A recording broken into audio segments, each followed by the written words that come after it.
चलिए, तो प्रश्न वाली जो 6.2 है उसका पहला प्रश्न अपन ने कर लिया था।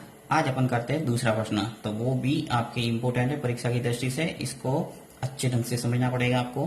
तो प्रश्न दे रखा है कि आकृति में यदि ए बी समांतर है सी डी, आपको पता होना चाहिए कि जो खड़ी लाइन है इसको बोलते हैं समांतर, यानी दो रेखाएं समांतर होती है तो उसको इस ढंग से दर्शाते हैं गणित के रूप में। तो आपको ए बी समांतर दे रखा है सी डी, यानी एक आकृति दे रखी है जो ए बी रेखा है वो इस सी डी के समांतर दे रखी है। दूसरी जो सी डी रेखा है वो इस ई एफ के समांतर है, सी डी समांतर है ई एफ। और y अनुपात z, यानी y और अनुपात z इसका दे रखा है आपको 3 और 7, ये आपको कोण के रूप में दे रखे हैं। इनका कोणों का अनुपात कितना दे रखा है, 3 और 7।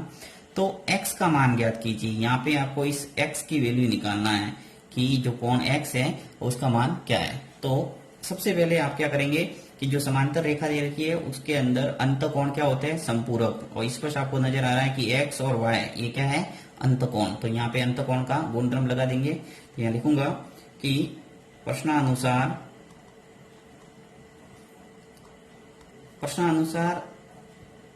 ए बी, जो ए बी रेखाखंड है वो सी डी की क्या है, समांतर। सी डी की क्या है, समांतर। इसलिए अपन कह सकते हैं, इसलिए x प्लस वाई बराबर क्या हो जाएगा, 180 डिग्री।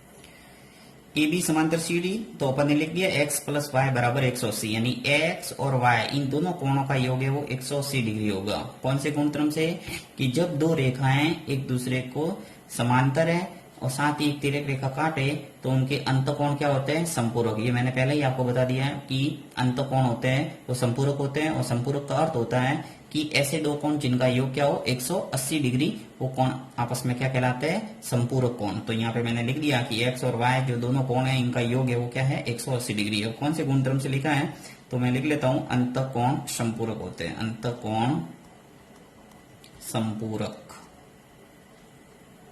अंतःकोण संपूरक होते हैं।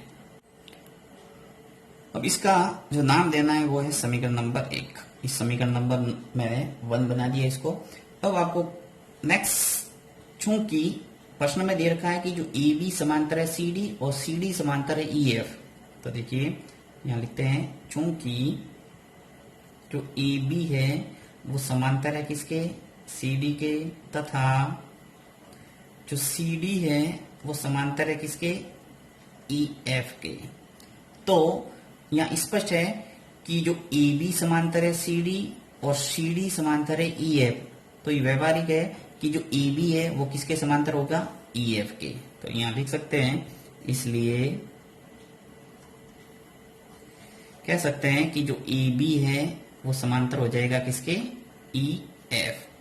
अब जब ए बी समांतर हो गया ई एफ, तो एकांतर कोण क्या होते हैं, समान। तो मैं कह सकता हूं कि जो x है वो किसके बराबर हो गया, z के। देखिए यहाँ पे इस लाइन को आप ढक दो, यानी इस लाइन को आप देखो ही ना, आप सिर्फ देखो ए बी और ई एफ को।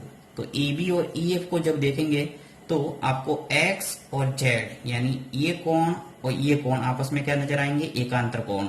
और ये भी मैंने आपको बताया होगा कि दो रेखाएं जब समांतर होती है और एक तिर्यक रेखा काटती है तो उनके एकांतर कोण क्या होते हैं, समान। तो यहाँ पे स्पष्ट रूप से अपन लिख देंगे कि x बराबर क्या हो जाएगा, z। समीकरण नंबर 2। अब समीकरण 2 का मान समीकरण 1 में रख लेते हैं। तो समीकरण 2 का मान 1 में रखने पर, तो समीकरण 2 का मान जो x बराबर z है उसको मैं समीकरण 1 के अंदर रख लेता हूं। तो समीकरण 1 क्या है मेरे पास, x प्लस वाई बराबर 180 है। तो मैं इस x की जगह क्या कर देता हूं, z रख लेता हूं, क्योंकि x बराबर क्या है, z। तो यहाँ पे लिख लेते हैं z प्लस वाई बराबर 180। इसका नाम देना है समीकरण नंबर 3, यानी इस x की जगह z आ गया, बाकी वो का वो z प्लस वाई बराबर 180, ये मैंने लिखा है। अब देखिए यहाँ पे आपको z, y और z इन दोनों कोणों का अनुपात दे रखा है 3 और 7। तो आपको क्या करना है, इनको मानना है कि माना कोण जो y है वो है 3 के तथा जो z है वो मान लेते हैं 7k। यहाँ पे k है वो अक्षर है, यहाँ लिख लेना जहां k इज ग्रेटर देन 0 और अक्षर है, यानी k का मान है वो 0 से बड़ा होना चाहिए और साथ ही ये अक्षर है। और y बराबर 3k और z बराबर 7k क्यों माना है? क्योंकि मुझे k की वैल्यू निकालना हो। k की वैल्यू जैसे आएगी मेरे पास x का मान आ जाएगा। देखिए कैसे, क्योंकि y और z इन दोनों कोणों का योग क्या है 180 डिग्री। तो यहाँ पे मैं रख लेता हूं मान, z का मान 7k है, समीकरण 3 के अंदर रख रहे हैं अपन y और z के मान। तो यहाँ पे z की जगह 7k प्लस इस y की जगह 3k बराबर आ जाएगा 180 डिग्री। यहाँ पे 180 दे रखा है, दोनों कोणों का योग।